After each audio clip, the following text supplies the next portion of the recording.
Happy Friday, Brian Manning here with the weekly update. So let's get right to it. Monday this week, pretty quiet news day, but leading up to Monday, a few days before that, we did get a lot of Fed speakers, and it seems like from their speeches that most Fed speakers are in favor of a December rate hike. So we'll have to wait and see what happens there, but something to keep a close eye on.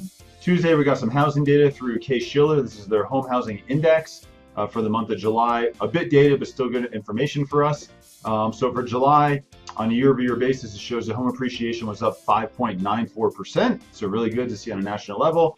And from June, it was at 5.8. So still seeing month over month and the year-over-year appreciation there, which is great.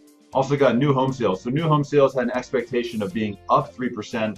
And new home sales were actually down 3.5%. So new home sales make up about 10% of the marketplace. But the challenge is that the prior month in July was revised to a much higher number. So we'll have to wait and see what happens in the future. Does August get revised, and does it make up for the miss there? We'll have to wait and find out. Thursday this week, we also got another look at GDP for the second quarter. So it showed that it was at 3.1%. But if you look at the year-over-year GDP, that was actually at 2.2%, which is anemic and really not seeing much of a change there.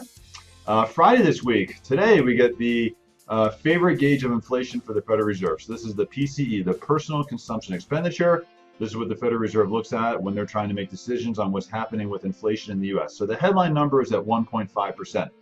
But the core rate, which strips out volatile food and energy, went from 1.4% to 1.3%. So, a while ago, we were seeing these inflationary numbers increasing month after month, and now we're starting to see them cool off. So the question is it possible that 2% is really no longer a realistic target for inflation with the Federal Reserve? With technology how it is now and commerce, for us as consumers, it's certainly a lot easier for us now as consumers to shop around and find the cheapest price and save as much money as possible. So it's possible that 2% may not be a realistic target for inflation.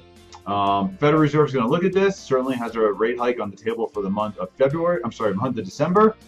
I think one thing to keep in mind is even if the numbers are not exactly where they want them to be, it's certainly possible they will hike rates in December because the Federal Reserve needs to get some tools back in their shed.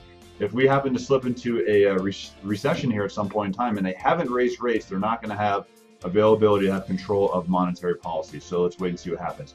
I'm around all weekend. If you have any questions, let me know. Happy Friday. Have a great day.